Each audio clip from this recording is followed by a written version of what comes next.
नमस्कार, आप देख रहे हैं जनसंवाद 24x7। आज दर्शकों को एक ऐसी घटना के बारे में जानकारी देते हैं जो दिल को झकझोरने वाली है। प्राइवेट फाइनेंसर, सूदखोर जो आदिकाल से चले आ रहे हैं, आज हम 21वीं सदी में जरूर रह रहे हैं, पर प्राइवेट रूप से पैसे देने वाले और उस पर ब्याज लेने वालों के आतंक में कोई कमी नहीं आई है। ऐसी एक घटना जिला सुल्तानपुर से आ रही है, जहां पीड़ित ने पैसा तो लिया, पैसा दिया भी, लेकिन सूदखोर का ब्याज कम नहीं हुआ। 95,000 के 2 लाख रुपए दे चुका, लेकिन उसके बावजूद भी सूदखोर का पेट नहीं भरा। वह लगातार परिवार को झांसा देता रहा, उन्हें सजा देता रहा। सजा के तौर पर उसने किया क्या, इसके बारे में दर्शकों को जानकारी मिलेगी तो दर्शक भी दांतों तले उंगली दबा लेंगे। पैसे के बदले में ब्याजखोर पीड़ित की बेटी के साथ दुष्कर्म करने लगा, और एक बार नहीं, 2 बार नहीं, कई बार, कई माह से ये कहानी चलती रही। आखिर क्या खता थी पैसा लेने वाले की, जिसको लेकर ब्याजखोर ने उसकी बेटी की अस्मत का सौदा कर डाला। उत्तर प्रदेश के सुल्तानपुर के दोस्तपुर थाना क्षेत्र से एक दिल दहला देने वाली घटना सामने आई है, जो सिर्फ समाज में व्याप्त दबंगाई को उजागर करती है, बल्कि कानून व्यवस्था पर सवालिया निशान खड़ा करती है। आपको बता दें, सूदखोरों के चक्कर में फंसकर न जाने कितने परिवार तबाह हो गए, जाने कितनी जिंदगियां समाप्त हो गई हैं, लेकिन ये गंदा धंधा फिर भी जारी है। और एक बार फिर सुल्तानपुर में एक परिवार इन ब्याजखोरों के चक्कर में पड़कर अपनी अस्मत तक लुटा बैठा है। ये कहानी है दोस्तपुर थाना क्षेत्र की, जहां के रहने वाले एक परिवार के मुखिया ने स्थानीय ब्याजखोर मंगल वर्मा से 95,000 रुपए अपनी जरूरत के लिए थे, लेकिन समय समय पर ब्याज के साथ लगभग 2,95,000 ऑनलाइन और नकदी के तौर पर लुटा दिया, लेकिन ब्याज था जो कम ही नहीं हो रहा था। आरोप है कि इस दौरान ब्याजखोर आरोपी मंगल वर्मा की नजर पीड़ित की बेटी पर पड़ गई और उसने घर में अकेला पाकर उसके साथ जबरन शारीरिक संबंध बनाए और जान से मारने की धमकी भी दी। इसके बाद ये सिलसिला लगातार चलता रहा। पीड़ित ने बताया कि मंगल ने उसका वीडियो और फोटो बना लिया है, इसी की धमकी देकर लगातार उसका शोषण करता रहा। इस दौरान आरोपी मंगल वर्मा ने पीड़ित को फोन कर पूरे परिवार को जान से मारने की धमकी भी दी, जिसका ऑडियो भी सामने आया है। लगातार शोषण का शिकार हो रही युवती अपने परिवार के साथ पुलिस अधीक्षक कार्यालय पहुंची, जहां उसने अपने साथ हुई आपबीती को अधिकारियों से बताया। इस बाबत पर पुलिस अधीक्षक अखंड प्रताप सिंह ने बताया कि पीड़िता का परिवार आया था, उसने प्रार्थना पत्र दिया, जिस पर जांच कर कार्यवाही हो जाएगी। देखिए, इस पर हमारे संवाददाता देवेंद्र कुमार ठाकुर की यह विशेष रिपोर्ट। अशोक कुमार सोनी भैया।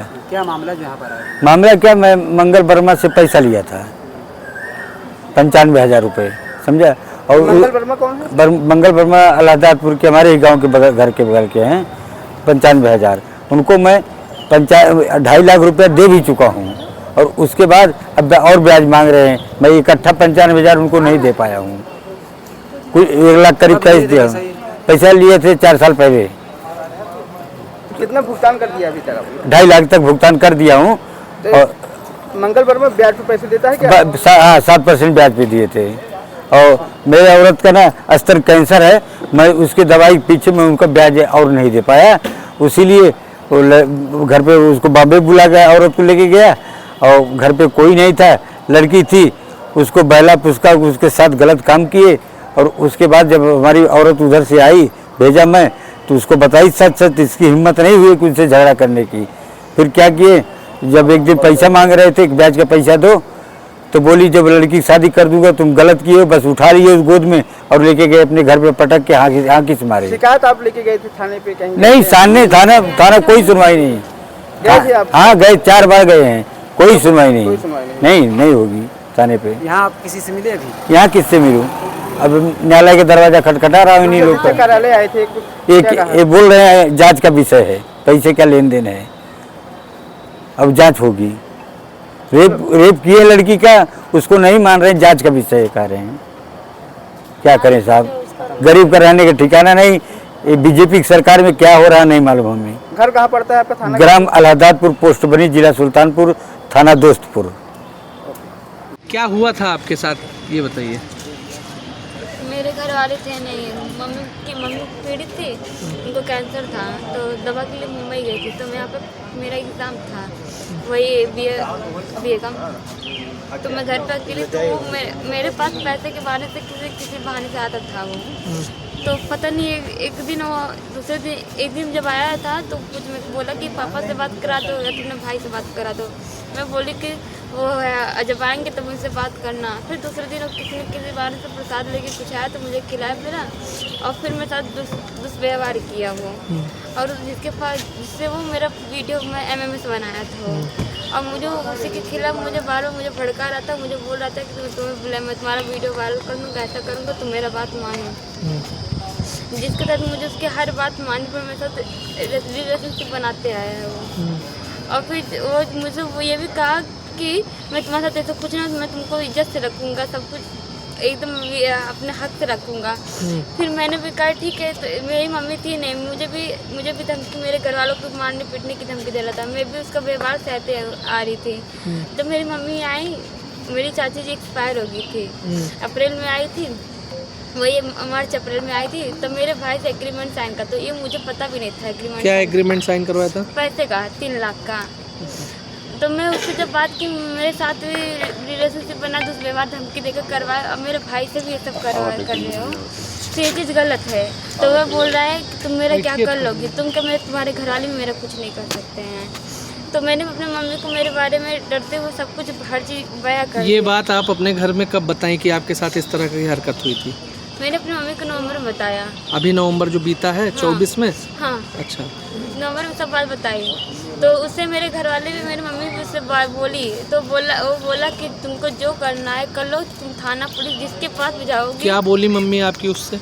उससे बोली कि तुम इज्जत, पैसा भी ले रहे हो, इज्जत भी ले रहे हो, तुमको थोड़ी ना दोनों चीज़ मिलेगा। या तो तुम रखो या तो तुम फिर मतलब शादी करें आपसे। हाँ। तो वो बोला कि मैं नहीं करूँगा, काट मार के फेंक दो। मेरे भाई ने भी बोला कि तुम ऐसा क्यों कर रहे हो, तुम मुझसे भी 3 लाख लिखवा ली हो। कल वो मेरा काम है, मेरा पैसा है। मतलब वो आपसे शादी का वादा किया था और शादी नहीं कर रहा है? वो पहले मुझे ब्लैकमेल करा था। जब उसको लगा कि मैं बोली कुछ बार बार फोर्स करते रहे, जब मैं तुम्हारे झांसे में आई गई हो तो मुझसे शादी कर लो, तो वो नहीं कर रहा है।